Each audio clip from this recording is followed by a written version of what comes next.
now, the al-Qaeda-linked group Al-Shabaab taking responsibility for the blast in the city of Mogadishu. At least 10 people were killed and dozens more injured. The gunmen then storming inside the building, where witnesses say those gunmen posed as rescue crews before they opened fire. A nation ravaged by drought, famine, and war. Somalia. Deemed the worst humanitarian crisis since 1945, over 6 million Somali people are in desperate need of food. Between 2010 and 2012, the Somali famine claimed 258,000 lives. Al-Shabaab, the radical Islamist group allied with Al-Qaeda, blocks imperative aid from reaching villages in need. Al-Shabaab and several other militant Islamist groups have been in a fierce war with Somali peacekeeping troops for years. Extreme hunger, drought, and violence makes life in Somalia unbearable. What happened in Somalia is a story that is very emotional. Every time I think or talk, it gets very difficult to speak. I remember living was very hard after witnessing my aunt killed in an explosion, and my cousin was slaughtered by Al-Shabaab.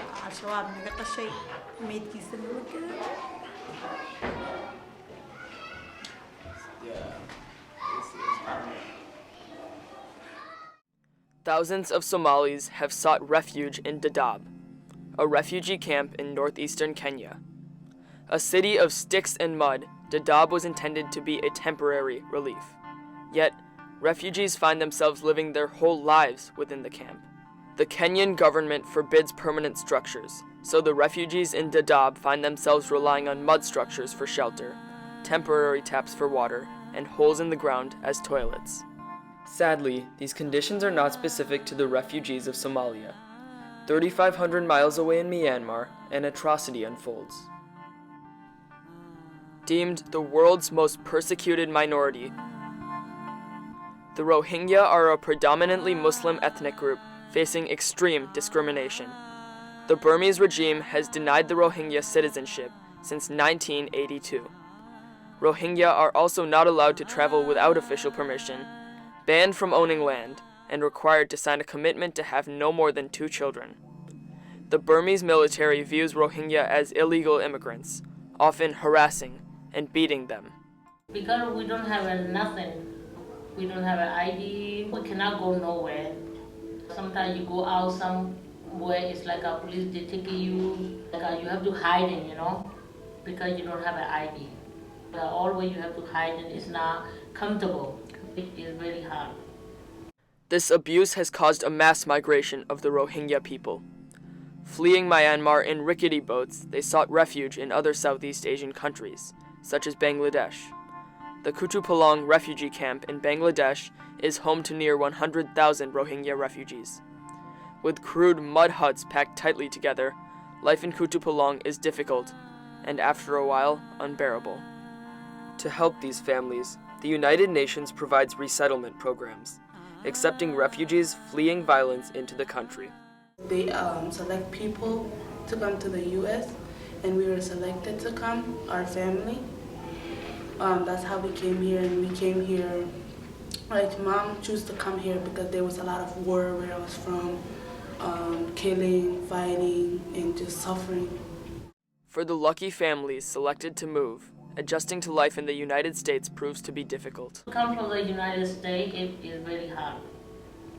We don't know English, we don't know how to read, we don't know how to talk. It's very hard for us.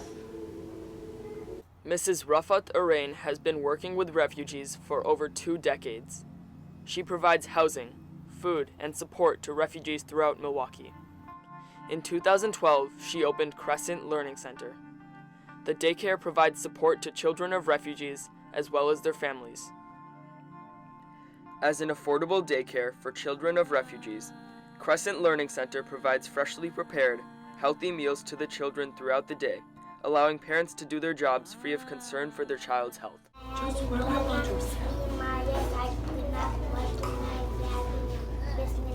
I have a lot of work to do. Without them, I cannot do my jobs, all that.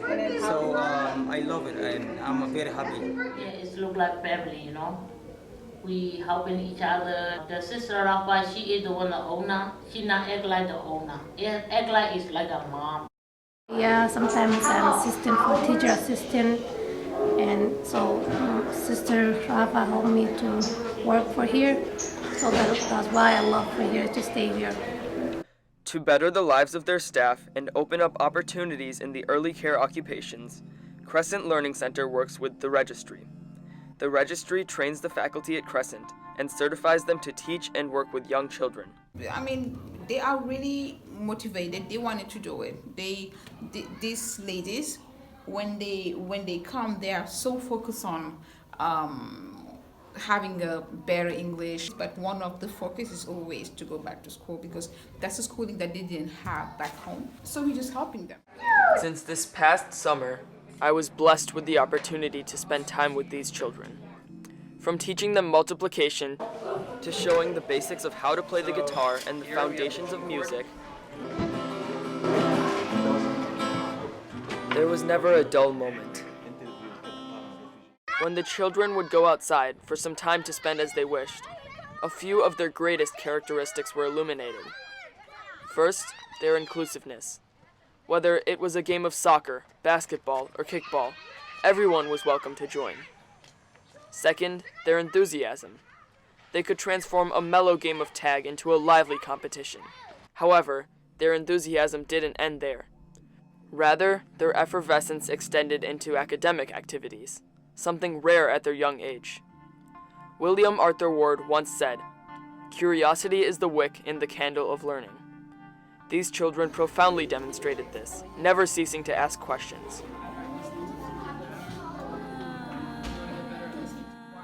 Whether it was the toddlers, insisting I read them another story, the preschoolers asking me how to say every word they could think of in Spanish, or the elementary schoolers asking to explain how atoms move. Some move faster than others. That all depends on the temperature. Their passion for learning was astounding. Still, their background continued to present them with troubles.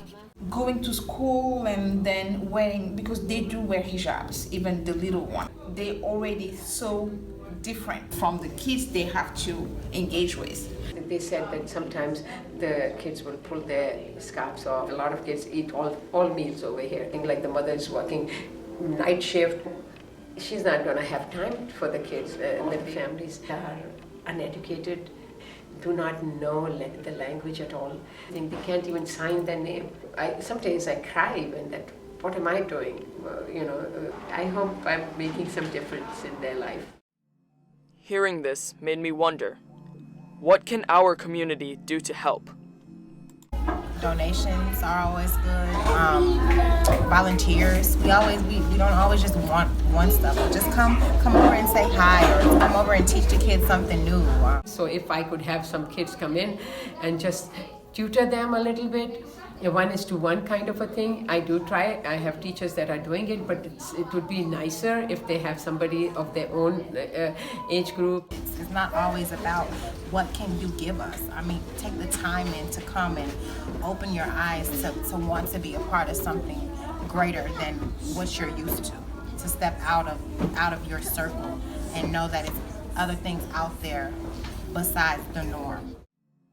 They came from countries devastated by war, seeking a chance to live a good life, a chance for their children to live a good life. Instead, they were met with racism, hunger, and extreme poverty. They need help. It is our duty as members of this community to help. Milwaukee is our city. We are responsible for change. Make a difference today.